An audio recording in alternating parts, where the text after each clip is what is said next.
ಪ್ರತಿಯೊಂದು ಜಿಲ್ಲೆಯಲ್ಲೂ ಕ್ರೀಡಾ ಅಭಿವೃದ್ಧಿಯಾಗಬೇಕು. ಕ್ರೀಡಾ ಅಭಿವೃದ್ಧಿಗೆ ಪ್ರೋತ್ಸಾಹ ಕೊಡುವ ಪೂರಕವಾಗಿ ಪ್ರತಿ ಜಿಲ್ಲೆಯಲ್ಲೂ ಸಿಂಥೆಟಿಕ್ ಟ್ರ್ಯಾಕ್ ಕ್ರೀಡಾಂಗಣ ರಚಿಸಬೇಕು ಎಂಬ ಒಂದು ನೀತಿಯನ್ನು ರಚಿಸಿ 1 ದಶಕಗಳಾಯಿತು.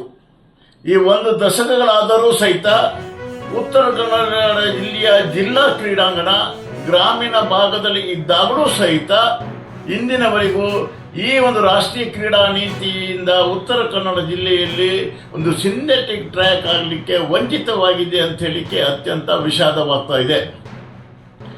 ಉತ್ತರ ಕನ್ನಡ ಜಿಲ್ಲೆಯಂಥ ಕ್ರೀಡಾಪಟುಗಳು ಪೊಟೆನ್ಷಿಯಲಿಟಿಯಲ್ಲಿ ಸಾಮರ್ಥ್ಯದಲ್ಲಿ ಇನ್ನಿತರ ಜಿಲ್ಲೆಗಳಿಗಿಂತ ಕ್ರೀಡಾಪಟುಗಳು ಉತ್ತಮ ಕ್ರೀಡಾಪಟುಗಳಿದ್ದಾರೆ. ದೈಹಿಕವಾಗಿ, ಮಾನಸಿಕವಾಗಿ, ಸಾಮರ್ಥ್ಯದಲ್ಲಿ ಈ ಗುಡ್ಡಗಾಡು ಪ್ರದೇಶವಾಗಿರುವುದರಿಂದ ಮಲೆನಾಡಿನಲ್ಲಿ ಅತ್ಯಂತ ಒಂದು ಪ್ರಬುದ್ಧವಾದ ಕ್ರೀಡಾಪಟುಗಳು ಇದ್ದರೂ ಸಹಿತ ಇವತ್ತು ಉತ್ತರ ಕನ್ನಡ ಜಿಲ್ಲೆಯಲ್ಲಿ ಈ ಒಂದು ಪ್ರತಿಭಾವಂತ ಕ್ರೀಡಾಪಟುಗಳು ಹೊರಹೊಮ್ಮಲಿಕ್ಕೆ ಇವತ್ತು ಸಮಸ್ಯೆಗಳು ಉಂಟಾಗ್ತಿದೆ ಅಂತ ಹೇಳಿದ್ರೆ ತಪ್ಪಾಗಲಿಕ್ಕಿಲ್ಲ. ಈಗಾಗಲೇ ಉತ್ತರ ಕನ್ನಡ ಜಿಲ್ಲೆಯ ಸಿರಿಸಿಯಲ್ಲಿ ಜಿಲ್ಲಾ ಕ್ರೀಡಾಂಗಣ ಅಂತ ಹೇಳಿ ಘೋಷಣೆ ಮಾಡಿದೆ. ಇವತ್ತಿನವರೆಗೂ ಕ್ರೀಡಾಪಟುಗಳು ಮಡ್ ಟ್ರ್ಯಾಕ್ನಲ್ಲಿ ತಮ್ಮ ಅಭ್ಯಾಸವನ್ನ ಸ್ಪರ್ಧೆಯನ್ನು ಮಾಡ್ತಾ ಇರೋದು ಅತ್ಯಂತ ದುರ್ದೈವ.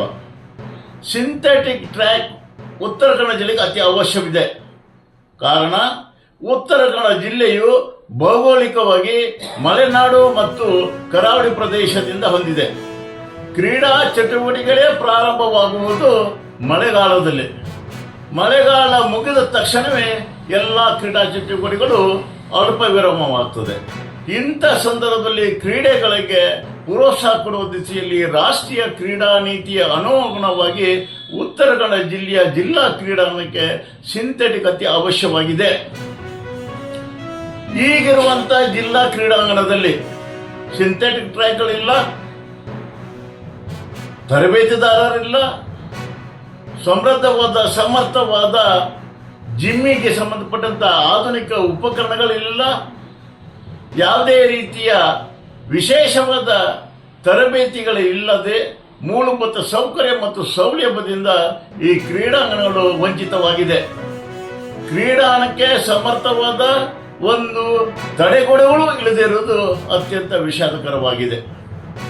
ಈ ಎಲ್ಲ ನ್ಯೂನ್ಯತೆಗಳು ಇರುವಂಥ ಈ ಕ್ರೀಡಾಂಗಣದಲ್ಲಿ ಕಳೆದ 3 ದಶಕದಿಂದ ಕ್ರೀಡಾ ಆಸಕ್ತರು ಮತ್ತು ಇನ್ನಿತರ ಸಂಘಟನೆಗಳು ಸರ್ಕಾರಕ್ಕೆ ಕಳೆದ 3 ದಶಕದಿಂದ ಒತ್ತಾಯಿಸುತ್ತಿದ್ದಾಗಲೂ ಸಹಿತ ಈ ಕ್ರೀಡಾಂಗಣದ ವ್ಯವಸ್ಥೆಗಳಿಗೆ ವಿಶೇಷವಾದ ಒಂದು ಸಿಂಥೆಟಿಕ್ ಮತ್ತು ಉನ್ನತ ಮಟ್ಟದ ತಂತ್ರಜ್ಞಾನದ ಉಪಕರಣ ತರಲಿಕ್ಕೆ ವಿಫಲವಾಗಿದೆ ಅಂತ ಹೇಳಿದ್ರೆ ತಪ್ಪಾಗಲಿಕ್ಕಿಲ್ಲ.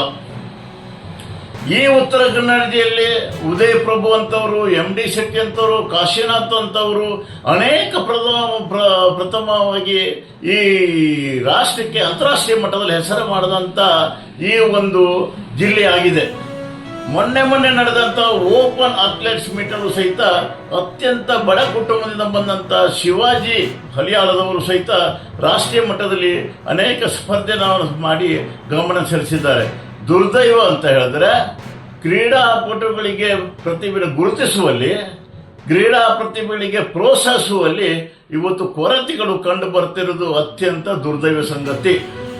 ಆ ಹಿನ್ನೆಲೆಯಲ್ಲಿ ಕ್ರೀಡಾ ಆಸಕ್ತರ ಎಲ್ಲರ ಅಭಿಪ್ರಾಯಗಳು ಏನಂತ ಹೇಳಿದ್ರೆ, ಕೇಂದ್ರ ಸರ್ಕಾರದ ರಾಷ್ಟ್ರೀಯ ಕ್ರೀಡಾ ನೀತಿಯ ಪ್ರಕಾರ ಜಿಲ್ಲೆಗೊಂದು ಸಿಂಥೆಟಿಕ್ ಕ್ರೀಡಾಂಗಣ ನೀಡಬೇಕು ಹೇಳುವುದನ್ನು ಆಗ್ರಹವನ್ನು ಮಾಡ್ತೇವೆ.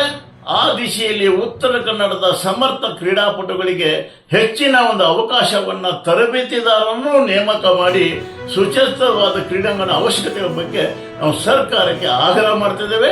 ಆ ದಿಶೆಯಲ್ಲಿ ಸರ್ಕಾರ ಕ್ರಮ ಜರುಗಿಸಬೇಕು ಅಂತ ಹೇಳಿ ಕೇಳ್ಕೊತಾ ಇದ್ದೇವೆ. ಏನಿವತ್ತು ಜಿಲ್ಲಾಧಿಕಾರಿಗಳಿಗೆ ಮನವಿ ಕೊಟ್ಟಿರೋ ವಿಚಾರ, ವಿಶ್ವೇಶ್ವರಯ್ಯ ಜಲ ನಿಗಮ ನಿಯಮಿತ ಇಲಾಖೆಯಲ್ಲಿ ಇವತ್ತು ಕೋಲಾರ ಜಿಲ್ಲೆ ಸಂಬಂಧಪಟ್ಟಂಗೆ ಸುಮಾರು ಚೆಕ್ ಡ್ಯಾಮು ಮತ್ತು ರಸ್ತೆ ಕಾಮಗಾರಿಗಳನ್ನ ಟೆಂಡರ್ ಮಾಡಿರ್ತಾರೆ. ಆದರೆ ಈ ಟೆಂಡರ್ ಕರೆದಿರೋ ವಿಚಾರವಾಗಿ ಇವತ್ತು ಎಲ್ಲ ಕೂಡ ಸಣ್ಣ ಕಾಮಗಾರಿಗಳನ್ನ ಎಲ್ಲ ದೊಡ್ಡ ಕಾಮಗಾರಿ ಪ್ಯಾಕೇಜ್ ಮಾಡಿ ಇವತ್ತು ಸ್ಥಳೀಯ ಗುತ್ತಿಗೆದಾರರಿಗೆ ಮೋಸ ಮಾಡಿ ವಂಚನೆ ಮಾಡ್ತಾ ಇದ್ದಾರೆ. ಒಂದು ಕಡೆ ಆ ವಿಚಾರ ಆದರೆ ಇವತ್ತು SC ST ಮತ್ತು OBCಗಳಿಗೆ ಸರ್ಕಾರ ಮೀಸಲಾತಿ ಕೊಟ್ಟಿದೆ. ಈ ಮೀಸಲಾತಿಗೆ ಕೂಡ ದುರುಪಯೋಗ ಪಡಿಸ್ಕೊಂಡು ಸರ್ಕಾರದ ಕಾನೂನನ್ನು ಗಾಳಿಗೆ ತೂರಿ ಇವತ್ತು ಟೆಂಡರನ್ನು ಪ್ಯಾಕೇಜ್ ಮಾಡಿ ಬೇರೆ ಗುತ್ತಿಗೆದಾರರಿಗೆ ಅನುಕೂಲ ಮಾಡೋ ಸಂಚು ಮಾಡ್ತಾ ಇದ್ದಾರೆ. ಈ ಟೆಂಡರ್ ಪ್ಯಾಕೇಜ್ ಕಾಮಗಾರಿಗಳಿಗೆ ಕೋಲಾರ ಜಿಲ್ಲೆಯಲ್ಲಿ ಯಾರೂ ಕೂಡ ಎಲಿಜಿಬಲ್ ಇಲ್ಲ. ಅದರಿಂದ ದಯವಿಟ್ಟು ಕೂಡಲೇ ಸಂಬಂಧಪಟ್ಟ ಇಲಾಖೆ ಅಧಿಕಾರಿಗಳನ್ನ ಮಾನ್ಯ ಜಿಲ್ಲಾಧಿಕಾರಿಗಳು ಕರೆಸಿ ಚರ್ಚೆ ಮಾಡಿ ಈ ಕೂಡಲೇ ಪ್ಯಾಕೇಜನ್ನು ರದ್ದುಪಡಿಸಿ ನಮ್ಗೆ ಏನಿವತ್ತು ಸರ್ಕಾರ ಮೀಸಲಾತಿ ಕೊಟ್ಟಿದೆ SC/ST ಮತ್ತು OBC ವರ್ಗಗಳಿಗೆ ಅವ್ರಿಗೆಲ್ರಿಗೂ ಕೂಡ ಸಮಾನಾಂತರವಾಗಿ ಇವತ್ತು ಮೀಸಲಾತಿನ ಕಳಿಸ್ಬೇಕು. ಇಲ್ದಿದ್ದ ಪಕ್ಷದಲ್ಲಿ ನಾವೆಲ್ಲ ಕೂಡ ಇವತ್ತು ಸುಮಾರು 1 ಗಂಟೆ ಸಮಯದಲ್ಲಿ ನಾವೆಲ್ಲ ಕೂಡ ಇಷ್ಟು ಜನ ಫೋನ್ಗಳ ಮುಖಾಂತರ ಚರ್ಚೆ ಮಾಡಿ ಇವತ್ತು ಬಂದು ಮನವಿ ಕೊಡ್ತಾ ಇರೋದು. ಇದೇನ ಮಾಡಲಿಲ್ಲ ಅಂದರೆ ಮುಂದಿನ ದಿನಗಳಲ್ಲಿ ಅಂದರೆ ಒಂದು 10 ದಿವಸ ಬಿಟ್ಕೊಂಡು ಈ ವಿಚಾರವಾಗಿ ಮಾಡಲಿಲ್ಲ ಅಂದರೆ ನಾವೆಲ್ಲರೂ ಕೂಡ ಇಡೀ ಜಿಲ್ಲೆಯಲ್ಲಂತ ಎಲ್ಲ ಗುತ್ತಿಗೆದಾರರು ಸುಮಾರು 1,000ರಿಂದ 1,500 ಗುತ್ತಿಗೆದಾರರಿದ್ದಾರೆ. ಎಲ್ಲರೂ ಕೂಡ ತಮ್ಮ ಲೈಸೆನ್ಸ್ಗಳನ್ನು ಎತ್ಕೊಂಡ್ಬಂದು ಇದೇ ಜಿಲ್ಲಾಧಿಕಾರಿಗಳ ಕಚೇರಿ ಮುಂದೆ ಹಾಕಿ ಬೆಂಕಿ ಇಡುವಂಥ ವಿಚಾರವನ್ನು ಇವತ್ತು ನಾನು ಘಂಟಾಘೋಷಿತವಾಗಿ ಹೇಳ್ತಾ ಇದ್ದೀನಿ.